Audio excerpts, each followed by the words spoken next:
With the help of Hashem, we are learning Beitzah Daf Chav Gimel. We left off on Daf Chav Gimel Amud Aleph, 2 lines from the top of the Amud.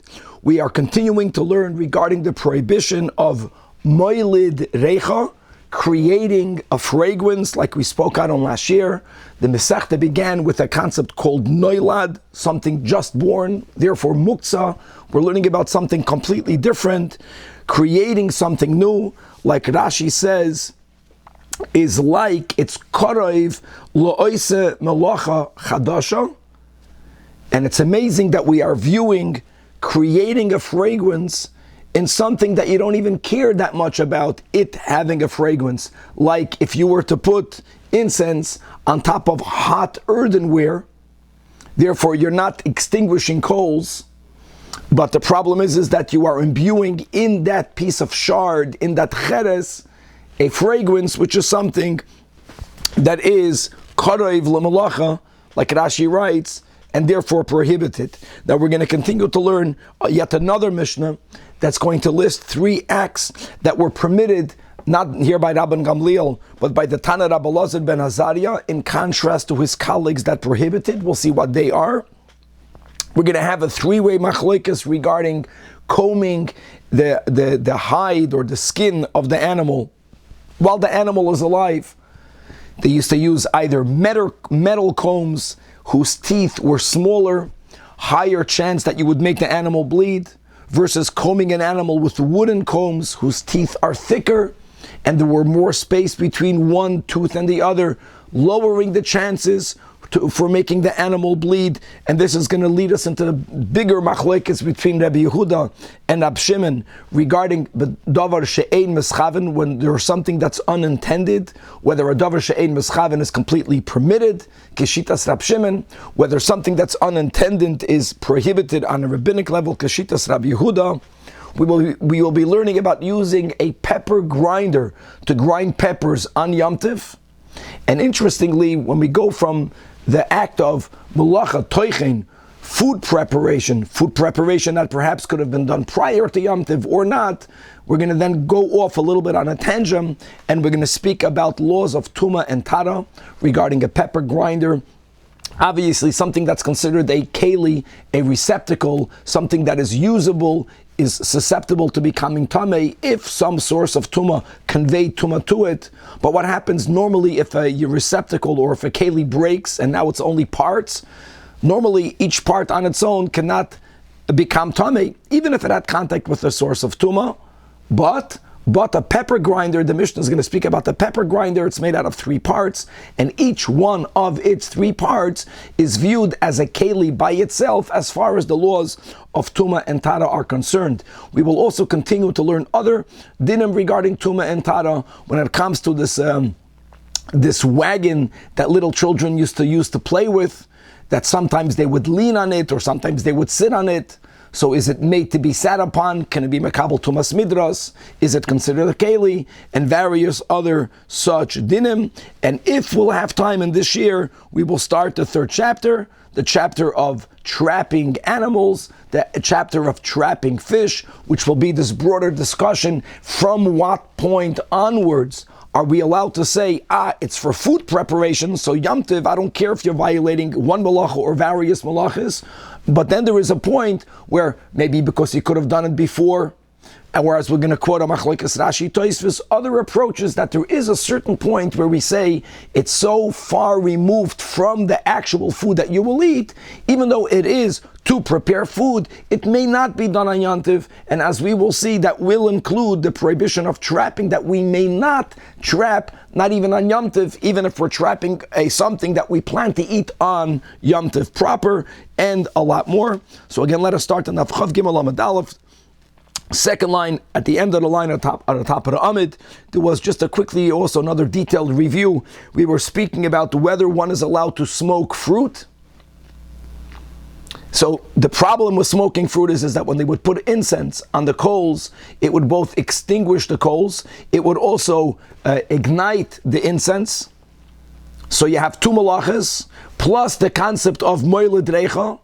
So that's a rabbinic issue. Why would be allowed to do it? Because we're making food. why would one hold that you're not allowed to do it is because only very fancy people would smoke their fruits, and therefore it might not be considered davar hashava l'chol nefesh. And Shmuel, who's the lenient one, as we read, a very important that Rashi holds, it's not shava l'chol nefesh because the poor people don't have access to this type of smoking fruits. But if you would just give it to them, they would right away enjoy it. Interesting. Unlike, for example, in the times of Chazal, that bathing has nothing to do with wealth or poverty. Even the wealthy people, they would not bathe every day.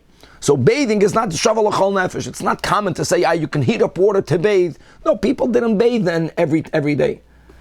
But some activities that the reason why you are not engaged in it is only because at this moment you are not yet wealthy.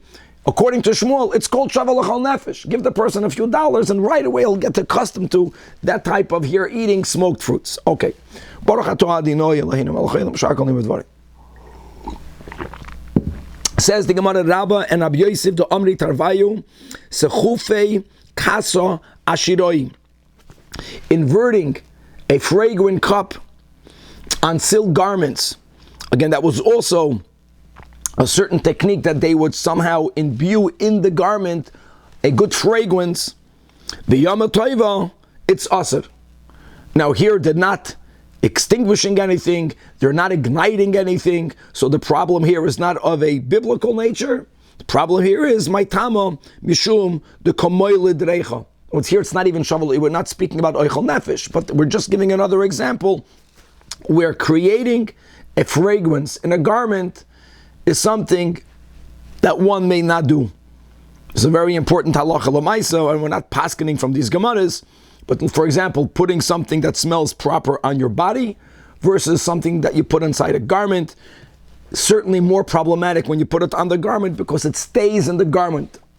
Okay, what difference is there between mimayloi umeriach boy?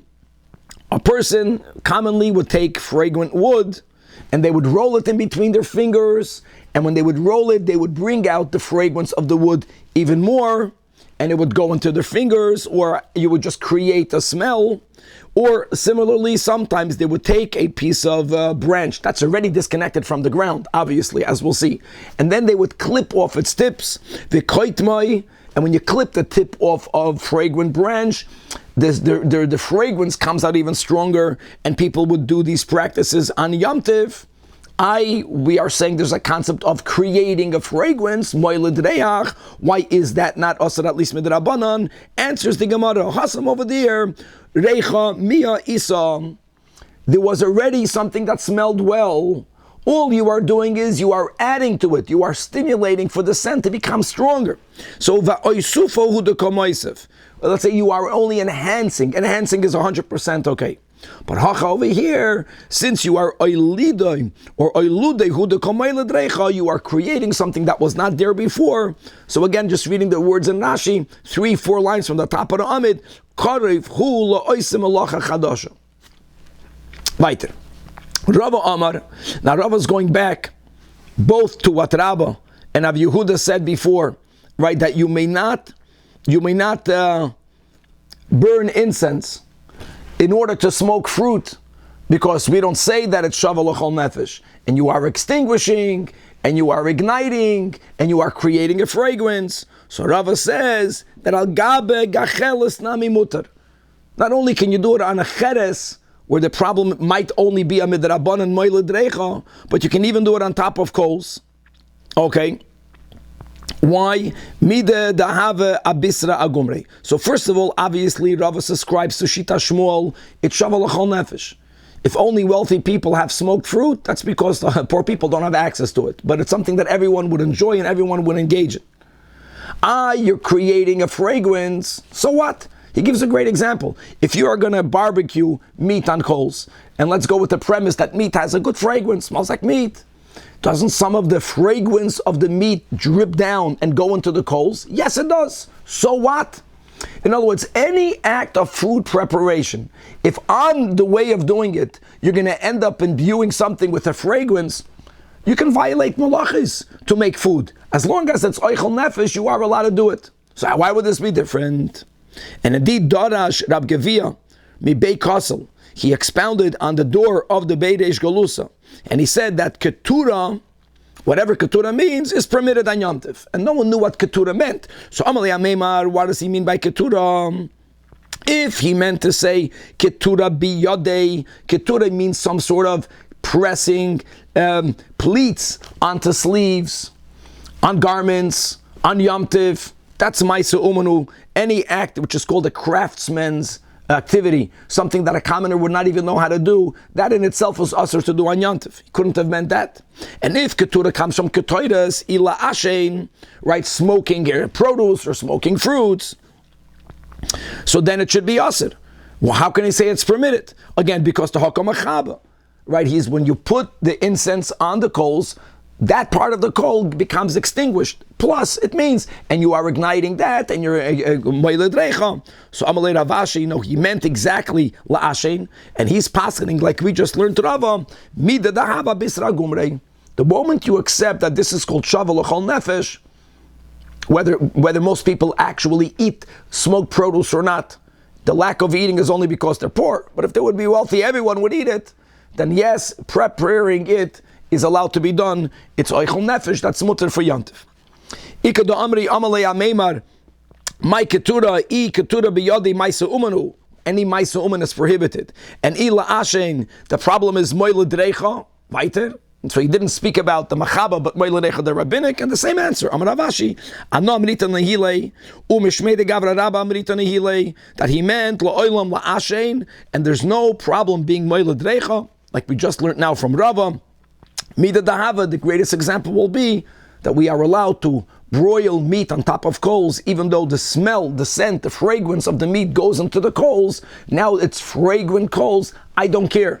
I don't care. You're preparing food, and any step in food preparation from kneading, we'll see from a certain point onwards, is allowed to be done in Yom Tov, regardless it violating otherwise Avois midoiraisa, regardless it violating other rabbinic issues, so you are doing it to prepare food for Yom Tov. Okay, now the Gemara is referring back to the Mishnah, the third leniency that we have from Rabban Gamliel, that he, yes, allowed to make this gedi mekulas, this type of roasted kid that had its entrails roasted either on its side. When we learned the Mishnah yesterday, when we learned Pesachim, we quoted others held that they would put it like a helmet, like a soldier with a helmet, but they would roast a animal for Pesach after the Churban Abayis exactly the way it was done as the Korban Pesach over there on Har Habayis, over there in Yerushalayim. And Tanya Rabbi Yossi Omer, we had this guy's a Masechta Pesachim Daf Nun Gimel, that you should know that Toides, who was Ish Roimi, he was a great man in Rome, he was the communal leader in Rome, and he also, like Rabban Gamliel, Hinig as Bnei Roimi, he instituted the minig, Dafke Zecher LaMigdash. In other words, there's two opposing values. One value is, well, okay, that picture could have been nicer, but say they will do better than nothing. There's a value of, don't create the appearance that you are offering kachim outside the Beis HaMikdash. Kachim achutz. Don't even give that appearance. The other side is we do things zecher lamikdash. So the more similar, the better the zecher. So he sided with the zecher part, that hinig as b'nei roimi lechel gedim kulas. They would prepare the lamb or the kid. In other words, they would roast it without cutting it into pieces. Even the parts that they removed, they would put on its side. So all of it, as it says regarding the Korban Pesach, should be roasted together. Belelli Pesachim, and the other Yidden, right, the other Jewish leadership they were very against it. They sent to Rome that ilmalei toidas ataf, not for you being the great respected communal leader that you are, goizarnu alecha nidu, we would have put you in a chedim. That's how problematic your behavior is. She'ata meicheles b'nei Yisrael kachim achutz, because you're giving Yidden consecrated sacrificial foods outside the Beis HaMikdash. The Gemara interrupts, kachim sal kadaitach, God forbid, he never consecrated the animal for kachim, ela ema ke'ein kachim. Now there's a lot that is written on these few lines. First of all, where do we find favoritism? Where do we find such a thing? If someone does something that warrants to be banned, that warrants to be excommunicated, but just because he's a toides, just because he's a great communal leader, he's off the hook, that's an anomaly. That's something that you're not going to find that often. Very rare you're going to find it. Another question. What's the pshat? Did they tell him that if not for you being toidus, we will put you in a ban, but change your behavior, uproot the minig, and if not, we will taka put you in a ban? Was that a warning shot? Like what happened at the end? It's not clear. There's a lot written about this. The fact that the Mishnah quotes that Rabban Gamliel, that he gave the people, he was lenient, he never retracted on that. So this is something we'll just leave open. This is a whole sugya about perhaps that when something gives off the appearance, if it's coming from a greater person, right? Don't forget, we're not speaking about chshad. Like it looks like kachim b'chutz. Maybe if a great person does it, it won't give the appearance of kachim b'chutz. Everyone knows that they would never do anything that's like kachim b'chutz. Or in our case, like we mentioned, yes, on one hand it looks like kachim b'chutz. On the other hand, we want to do zeicher l'mikdash. So you got to pick and choose. And he holds that the zeicher l'mikdash side overweighs, trumps the appearance of kachim b'chutz. Let's leave it at that, and let's move on now. Since we learned 3 things that Rabban Gamliel was machmer like Beis Shammai, 3 things that Rabban Gamliel was lenient. Now we're going to learn another Tanach, Rabbi Elazar ben Azariah. Shloisha devarim. Rabbi Elazar ben Azariah was matir, and the Chachamim were oisrim. And number one is parasoi, that Rabbi Elazar ben Azariah's cow in the singular, he allowed his cow to go out biritzur shebein kaneh with a strap tied in between its horns. And this is the topic we learned in Shabbos of not only may one not break the laws of Shabbos and Yom Tiv, but even one's animals may not do it if what they are doing is for the owner, for the Jew. Carrying hoitzah is prohibited. So my animal cannot carry for me on Shabbos. However, anything that is viewed as an ornament or as a garment is not called carrying, so we can walk out with our garments. We can walk out with tachshit and with ornaments. Question is, do we view the strap that they would hang in between the horns of a cow, is it ornamental, allowed, or it's not called ornamental? And therefore, if it's not ornamental and not a garment, by default it's called hoitzah. He's carrying something. The Chachamim felt that it's not called ornamental. They would not allow for such a thing to happen. And Rabbi Elazar ben Azariah allowed his cow to go out. B'ritzua shebein karneh. Guys, we're going to quote in a moment. The Alter Rebbe brings this and he gets us at Tshuva Perek Beis. We're going to speak about this when we read the Gemara. Okay. Number 2, umekordin es habehema. He allowed people to curry or to comb. That's a good picture. Living animals. They would comb out the hair. But in doing so, they might end up drawing some blood from the animal. Now the word mikardin, they were speaking about a metal comb. A metal comb had a higher chance of wounding the animal. He even allowed mekardim. And number 3, v'shoichakin es apilpalin b'rachaim shalahem. He allowed one to grind peppercorns in their grinder. Now what would be the problem? The problem here would be either it's called uvda dechoil. That means even though it's in food prep,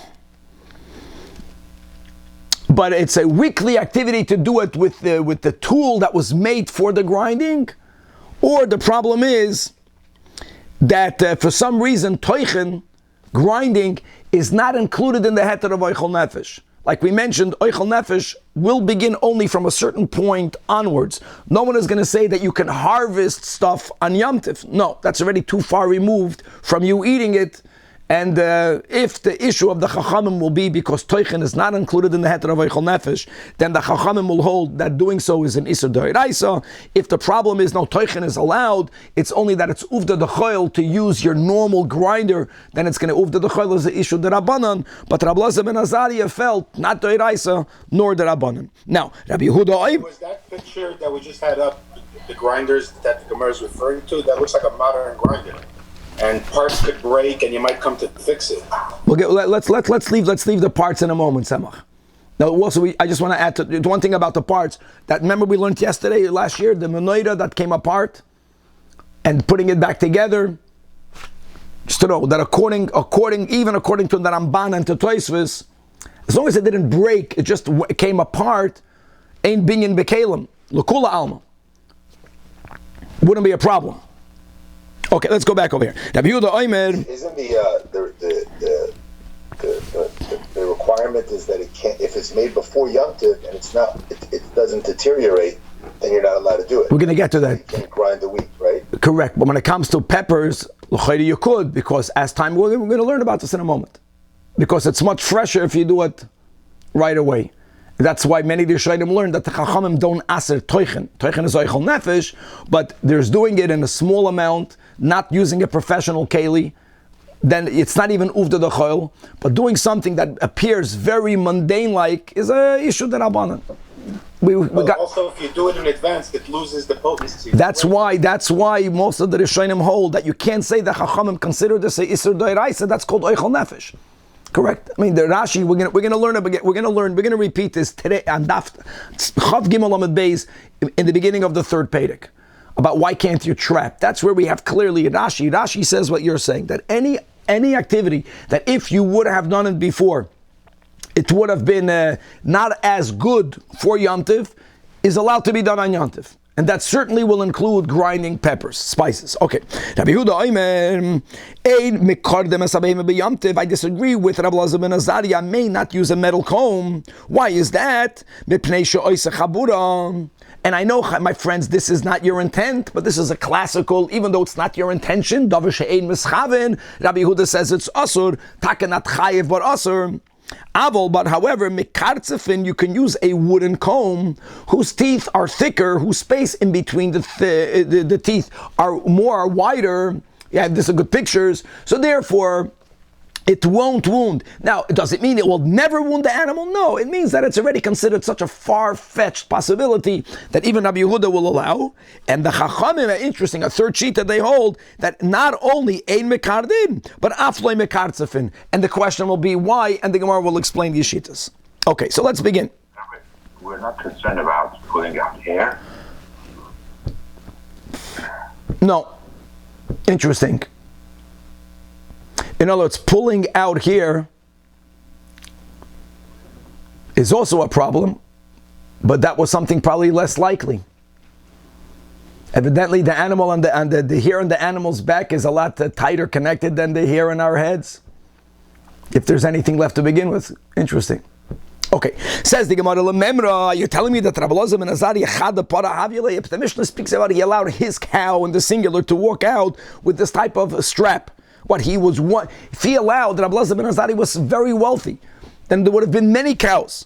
I want you to know that Tleisa alfei egle have ma'aser Rabbi Elazar ben Azariah me'edrei kol shata v'shata, that every single year, Meiser, which is 10%, he gave 13,000 calves of Meiser. That means it was born into his property, into his herds, 130,000 calves. Psaloshin Yachid. So the Gemara clarifies, no, Tana we learned indeed, Rabbi Elazar ben Azariah personally held that it's called ornamental. That's number one. Today we live in LA with the dogs, it's considered ornamental. You know, people dress up their animals. Eloma, he would not violate the Chachamim. In respect, he was a das yachid. But what happened was, it wasn't even his. It was his neighbor's cow.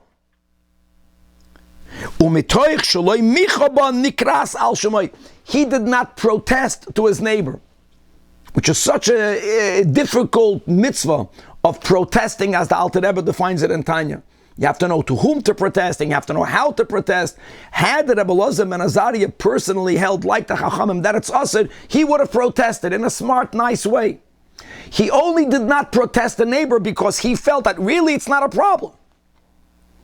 Imagine.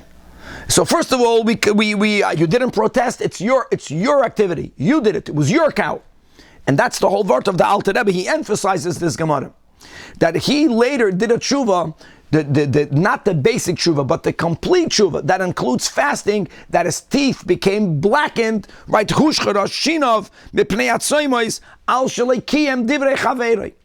shaleikiyem? That he only didn't protest. Amazing. So that's number one. Number two. His clarify the issue with the cow and the strap. Yes. What's the potential isser here? The potential is that there has to be shvisas behemtoi on Shabbos. If I may not carry, my animal may not carry.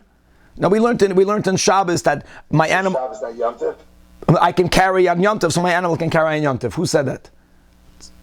Yeah, We're talking about Shabbos. Talking about Shabbos, because my animal can only not do what I cannot do.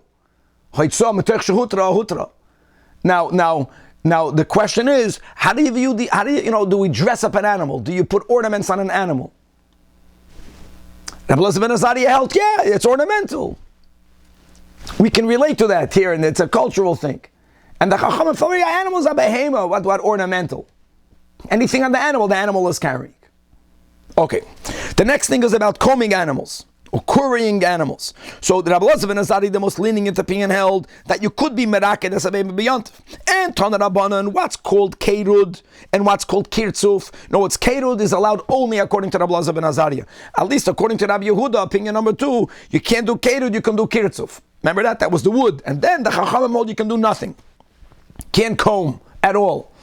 Kerud are ketanim. Ketanim means that the teeth are very narrow, and the space between them is very little, and therefore v'oisen chabura. Now v'oisen chabura means wounding the animal. Of course, it doesn't mean apsik reisha. It means that it's already something that's possible. Here, for whoever's looking at the picture, it's the one to the right. And kirtzuf is gedolim. It means that the teeth are larger. It means the teeth are thicker. It means that there is more space in between the teeth, and therefore ve'ein oisen chabura. And based on that, we'll explain the gimel machloikos. In other words, the 3 opinions regarding this matter. Rabbi Yehuda holds l'shitasoi, following his general opinion, that even when something is being done unintended, davar she'ein mischaven. True, davar she'ein mischaven brings it down a notch from a deraisa into a derabanan, but it's asur miderabanan, asur. So you can't use the kerut. You can't use the kerut, exactly. So miu kerut, which is take ketanim, which is why v'oisen chabura, which is why you're not allowed to do it. But even Rabbi Yehuda will be moida that kirtzuf, since it's gedolim, therefore ve'ein oisen chabura.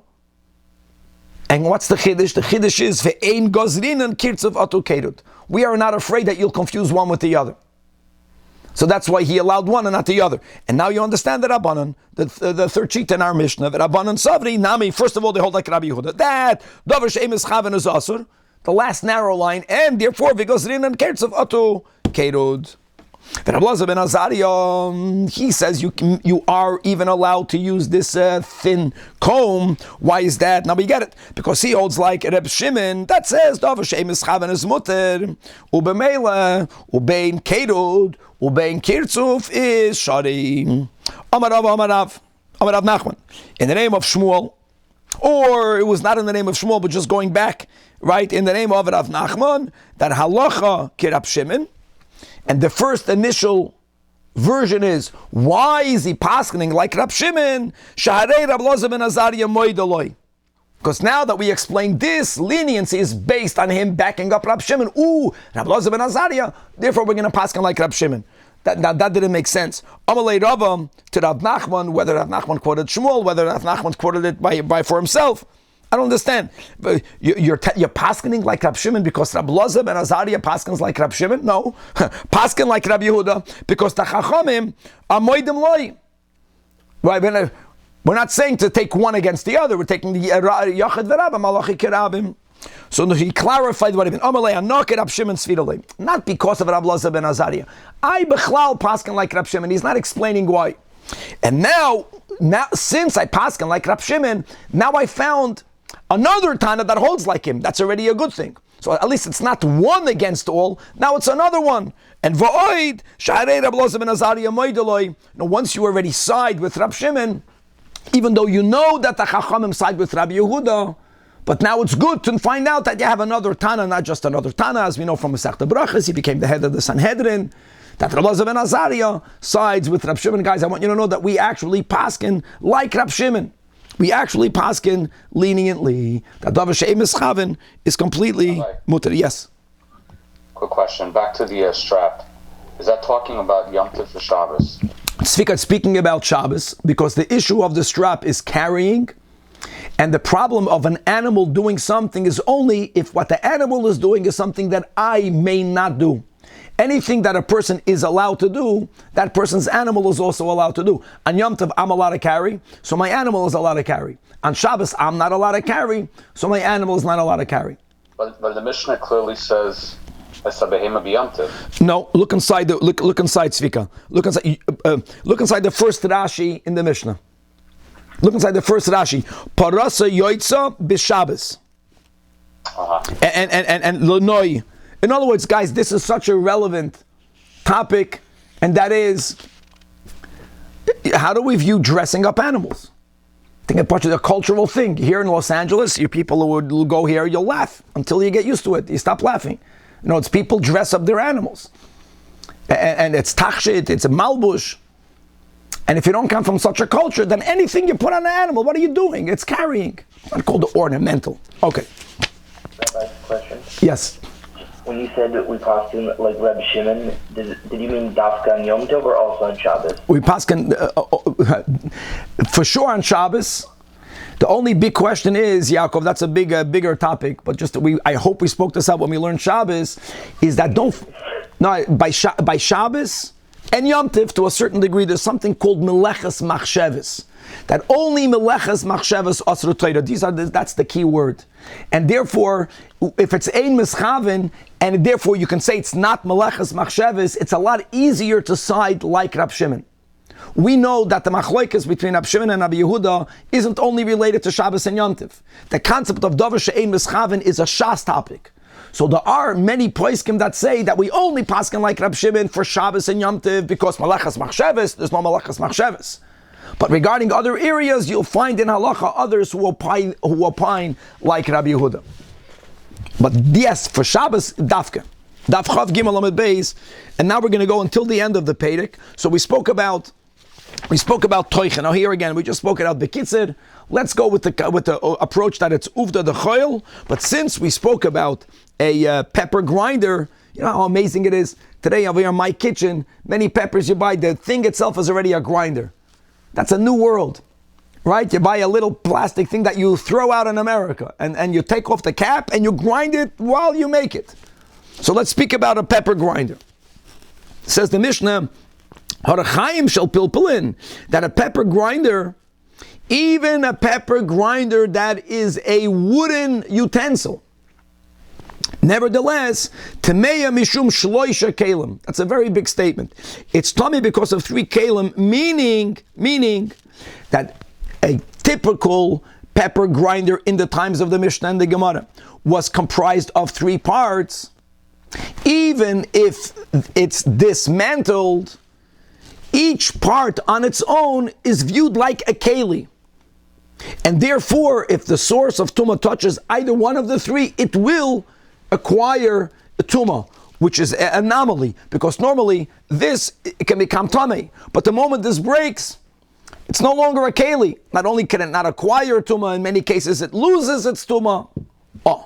So and one, because we view it like a clay kibble, the Gemara will clarify, and there's one part of the pepper grinder that even if it's made out of wood, and what's unique about wood, that flat wooden weir, pshute clay eights, are not makabel tumah, even if it's a functional keli. Your cutting board is not susceptible to tumah, but if it has a receptacle, that means it has like a indented part, you can put things in, you can take things out, then it is makabel tumah. There's another part of it that is a clay mateches, it's metal, and then there is another part, even if made out of wood and flat, but it will become tamei because it has a status of a sieve, umishum klei kavana, which will become tamei. And we'll see in a moment soon, why does a sieve become tamei? Okay, now the Gemara clarifies, okay, which part is which part? And for that, Kevin is going to break his head, he won't find a picture. I challenge you, go find a picture for this now. Tana, tachtoina, so like this, the bottom part, where after the peppercorns were ground, it would be held, that is a clay kibble. That, let's go see. Yeah, but open it up. Yeah, it's all closed. That's a clay kibble. Okay, it's not that. That's a clay kibul. Why? Pashut, it's wood, but it has a receptacle. Emtsois, the middle part is the sieve. Now look inside the Rashi. Emtsois, Rashi is 5 lines from the top of the Amid. She makefes es hamichbar. So even though it's also made out of wood, umishum kliyetz loy metamo, because the ein kibul a kibul, it doesn't have a receptacle. Ella, now it's a sieve. So what if it's a sieve? So what if it's a sieve? So the Rashi explains it's a rabbinic issue. The Chachamim were geyser tuma ala kavara because it's similar to a garment. Many times people would use a garment to function as a sifter. A garment, a beged, is makabel tuma because it's a beged. And even if it's only a patch, if you remember all of the laws, 3 by 3 fingers, if it's made out of wool and linen, if it can be served as a patch. In other words, a garment, a woven garment, even a part of it is makabel tuma. So a sifter, a sieve, is like a woven garment, because people would use woven garments to function as a sifter. And number 3, Elyahu, the top part, as Kevin found a picture, I stood up against the challenge because it's clay mateches. The top part, even though it's flattish, it doesn't have a receptacle, but it's made out of metal. And we don't view it as a broken part. It's viewed as a proper keli, and even if it's taken apart, it will become tamei if a source of impurity has halachic contact with it. And now going on another Mishnah regarding the laws of purity and impurity, and interestingly, the second chapter finishes with the law of a agola shel katan. We're speaking about a toy wagon. Now, according to Rashi, a toy wagon is a wagon, little red wagons, that's otamamish, the red wagon, that sometimes kids would sit inside. According to Tosfos, it's not only speaking about such a wagon, but we'll read the Tosfos in a moment. Okay, let's go with the picture. That's Rashi. So it's a little toy wagon. They sit on it, they push it.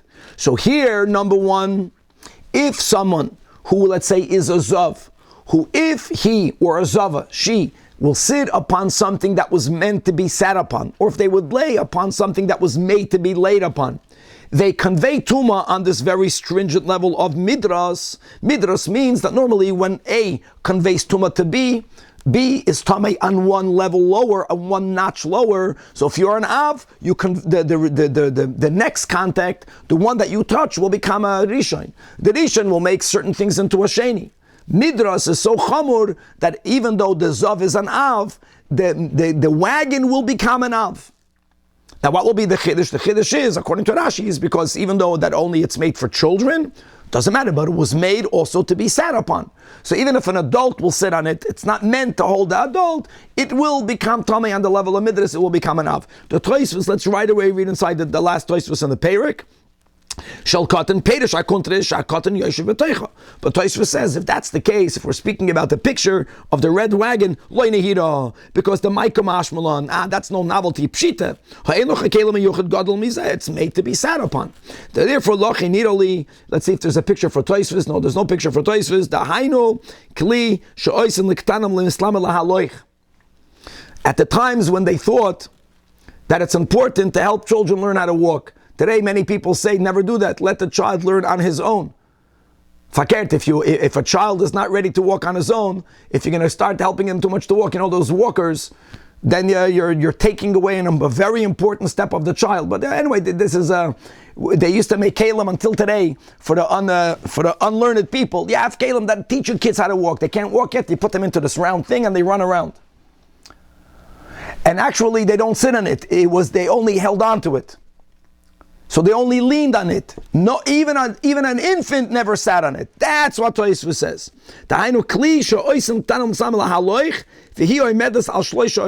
It would have 3 wheels. The child would only hold on to it. And it rolls. So he's running with it. So that's a big chiddush. The big chiddush is, and that we spoke out, and that's already a benegeya to many other halachas, not only concerning, let's say, tumas midras, certain parts of davening we're supposed to stand. So what happens if you have a shtended and you're leaning on the shtended? No, Rashi said Kevin had 3 wheels, not 4 wheels. Bad picture. So The Rebbe, guys, by Omen Yehesh Meiraba, look at all of the videos. The Rebbe who would lean in the later years on the Stender, Omen Yehesh Meiraba, he would lean back, he would stop leaning. Because if you lean on something to the point that if I were to schlep away that something, you would fall down, that leaning halachically is called sitting. That's Tosfos' Chiddush. Of course, the red wagon or a purple wagon, who cares? If a child sits on a wagon, that's called something meant to be sat upon. And if a Zov sits on it, it will become Tumah Midrash. Even if it's something that was made for infants to lean on. Leaning is tantamount to sitting, yes, Tumas Midrash. Wow. Next, back in the Mishnah. The second line of the Mishnah. Number 2, Vinitelis b'Shabbos. Vinitelis b'Shabbos means that anything that has a status of a keli is not muktzah. Even something that was made for an infant is a keli, even though it's never used by an adult. And number 3, if you want to drag it, you can only drag it on top of clothing and not on the earth. Why? This is like the classical Rabbi Yehuda Rab Shimon, because making a furrow in the earth, right, is chayrish. When you're dragging this wagon, now let me go into a detail already, getting a little bit ahead of ourselves, the end of the Gemara, a few lines from now. If the wheels function, then it only presses the earth down. But if the wheels get trapped, get locked, because the quality toy is a Brazilian, not an American, it's not good. The moment the wheels don't turn, then when you schlep it, there's a possibility that it's going to kick up earth. You're going to displace earth. The displacement of earth, that's called chayrish. That's called making a furrow.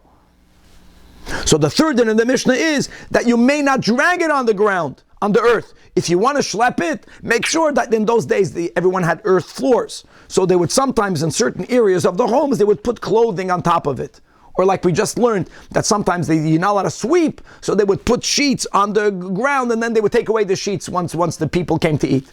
So on top of kalim is not a problem. Kalim here means sheets, clothing, but not on the ground. However, Rabbi Yehuda Omer, Kol HaKelim Ein Negradim, he disagrees. He says other utensils may not be dragged on the ground because maybe you're going to make a furrow. Rabbi Yehuda holds Davar She'ein Mischaven, that's the classical case, is prohibited. But the wagon is allowed. Chutz Minu Agola. Why? Because why are you presuming that the wheels are going to get trapped? As long as the wheels are rolling, it's going to press down, it's going to be koivish, but you will not remove the earth from its place.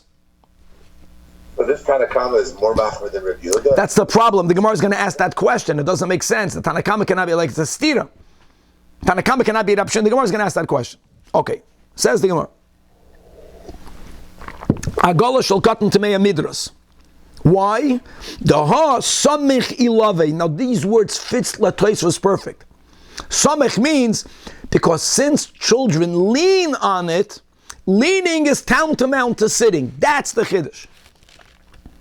Now, according to Rashi, what's the soymech? And there's no Rashi over here. L'chayra, the soymech is that even though children sit on it, but maybe adults don't sit on it. Maybe. And it's Tumas Midras, maybe because adults also lean on it. Maybe that's the pshat according to Rashi. Weiter. Vinatelis b'Shabbos, the next din is you are allowed to move it on Shabbos because the Ika Toides Keli Allah. That's a chiddush for itself. Many people view the toys for children or for infants, dvaram shel mabekach. Today no one views it that way over here because you pay a fortune for it. But then, it was something insignificant, has a din of a keli. And number 3, the ein negreres el agabe kelim, meaning al gabe kelim, you can drag it if it's rolling on a carpet. That will be the word today. But al gaba karkaloi, my tama, because the ka'avet charitz, because you might make a furrow. So the Gemara is asking, hold on. Obviously, the Tanakama is not Rab Shimon. The Tanakama is already Rabbi Yehuda. But so is the next statement. So it must be Mani Rabbi Yehuda. He is the one that says that even if you're not mischaven, even if you're not intending to make a furrow, and it's not psikresha, it's not for sure going to happen, but it's prohibited. Because if the Tanakama would follow Rab Shimon holds Davar She'ein Mischaven is muter. That's the classical case. And the Beitzah is Rab Shimon Omer, Goyrer Adam Mita, a person is allowed to drag, whether it is a bed, whether it is a kisei, a chair, whether a safsel or a bench. You can drag it outside in your front yard, in your backyard. even though there is a possibility that it's going to make a furrow, as long as this is not your intention, my intention is to get the furniture from here to there. I'm allowed to do it. So it must be that the Reisha is Rabbi Yehuda, now it doesned work. Rabbi Yehuda, Ein hakoil nigrarim b'Shabbos. Chutzmin ha'agala. Rabbi Yehuda says, I know that you can't schlep other furnitures, but the wagon you could. He only koiveshes because it only presses down into the earth. In other words, it makes an indentation, but it doesn't remove the earth. If it doesn't displace earth, there's no issue with chodesh.